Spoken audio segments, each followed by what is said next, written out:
Guys, people are dying. People are falling seriously ill after consuming food that is not suitable for consumption. And have you wondered why in most instances these cases remain unresolved or they just often disappear? There's always a hype on social media, there's always a hype on the news, but then these cases remain unresolved. I think the answer to that might be in understanding how the South African legal framework on food safety is structured. Hi, my name is Tumi Ratube Madonsela. I have an LLB, I have an LLM in labor law, and for the past 5 years, I have been doing my research on food safety and human rights law.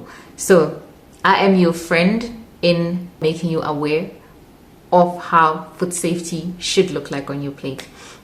Now, please like and subscribe my channel, Tumi Talks Food, and we'll be talking very relevant topics about food safety. Now, in today's video, we'll be looking at the South African legal framework and how it's structured, specifically on food safety. We do remember that the issue of food safety dates back to the listeriosis outbreak that happened between 2017 and 2018. Now, what do we know about the listeriosis outbreak so far? We do know that there's a total number of 216 people that died.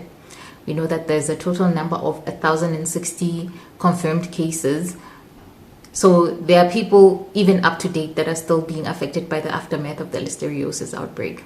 We do know that there was a class action lawsuit against Tiger Brands, which was the manufacturer of the affected foods. Class action lawsuit is where a group of victims or a group of affected people instituted a lawsuit against the company, in this case, which was Tiger Brands. But up to date, there hasn't been any criminal charge against Tiger Brands. There hasn't been any accountability on the part of the company itself. There are still people who are still severely ill following this outbreak back in 2017, 2018. We're in 2025 now. But there's a recent update earlier this year which states that Tiger Brand is willing to pay medical bills for those that need urgent medical attention. And it's also important to mention that Tiger Brand says it's in no way admitting any liability by this act of paying medical bills. They are in no way admitting any liability of what happened during the listeriosis outbreak. This is just a humanitarian act on their part, an interim relief while the case is still pending. So please let me know if you think this is a good thing, because there's still other victims that are still waiting compensation up until now. So please let me know. If there's anything that the listeriosis outbreak has taught us, is that there are huge gaps in food safety regulations as well as enforcement. And not only just those two, but it's very, very difficult. It's very difficult to hold companies accountable.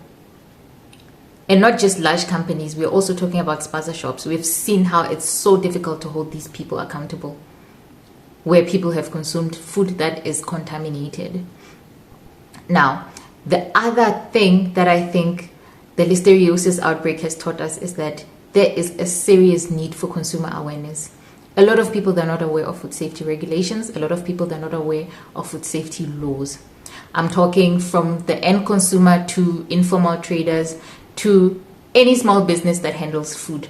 So my videos are to help you as the end consumer and you as a business owner to determine how food safety should look like on your plate or on someone else's plate. Now, when we talk about the South African legal framework governing food safety in South Africa, we definitely have to start with the Constitution of South Africa, 1996. Now, the Constitution, as the supreme law of the country, it provides for the right to food in 3 main sections of the Constitution. And then other sections of the Constitution, they are linked to these 3 main rights. Okay, it will make sense when I start telling you about them. Now, Section 27(1)(b) of the Constitution, it says everyone has a right to sufficient food. Now, if you remember in my previous video when we were talking about the international right to safe food, it says everyone has a right to adequate food, and adequate, it includes safe food. Now, in South Africa, it says everyone has a right to sufficient food, not adequate food. Now, one might wonder whether this could be contributing to the inconsistencies that we have with the enforcement. But we'll talk about that. Now, the second section that talks about the right to food is in section 35(2)(e), which is on prisoners' rights to adequate nutrition. So it also says adequate nutrition when it comes to prisoners' right to food. That's not the whole section. I'm just highlighting the part that talks about food. And then we have the third provision in the Constitution, which is on children's right to basic nutrition. So despite the different wording in these three main sections of the Constitution that deal with the right to food, there are other provisions in the Constitution that are linked to the right to food. Now, we are looking at obviously the right to life in section 11, and then we are looking at the right to dignity in section 10 of the Constitution, and then we are looking at the right to a clean and healthy environment in section 24 of the Constitution. If you were to consume food that is contaminated and then that leads to death, that is undoubtedly infringing on your right to life. Consumption of contaminated food also infringes on your inherent right to human dignity. There is also what is referred to as subsidiary laws. Now, these subsidiary laws, they govern how food is handled, how food is stored, the labeling of food, amongst other things that they do. So they are meant to regulate food safety. Now, these laws are enacted to give effect to the right to food as it appears in the Constitution. So these are laws that are enacted under different departments of government. I think now it's important for me to mention that food safety is regulated in three different departments of the government. It's the Department of Health, the Department of Agric, and the Department of Trade. So food safety is governed by these three departments of government. So there are a number of subsidiary laws that have been enacted to give effect to the right to food as provided for in the Constitution. So all of these laws, all of these subsidiary laws, they are enacted under all these three departments that deal with food safety. So as you can imagine, that having three departments that deal with food safety will undoubtedly lead to overlapping of mandates. Obviously, it will lead to fragmentation in enforcement. It will lead to uncertainty as to which laws are applicable, especially when the right to food has to be enforced. There's a lot of these subsidiary laws that have been enacted, so I'm just going to read them out to you. I won't be able to remember them from the top of my head. So the first one is definitely the Foodstuffs, Cosmetics and Disinfectants Act 54 of 1972. It regulates the storage, the handling, the sale, the manufacturing of food. Pretty much it just ensures that food gets to the customer in a condition that is suitable for consumption. And it also gives the relevant minister powers to issue regulations that enhance the hygiene requirements of food. One of these regulations, I'll read it out for you now, is the regulations governing general hygiene requirements for food premises, the transport of food and related matters, which is Regulation 638. What these regulations do is that they regulate restaurants, registered spaza shops, and any company that handles food. They ensure that the hygiene requirements are met and are complied with by these establishments. Remember, these are regulations that have been enacted under the Foodstuffs, Cosmetics, and Disinfectants Act. The second subsidiary law is the National Health Act of 2003. The National Health Act, it allows or empowers municipalities to conduct food inspections and to regulate premises where food is being handled. Third subsidiary law, and which I feel is one of the most important, is the Consumer Protection Act of 2008. What the Consumer Protection Act does, it ensures that you as the consumer, you are not misled, and it ensures that you as the consumer, you're not sold food that is not suitable for consumption, otherwise contaminated food.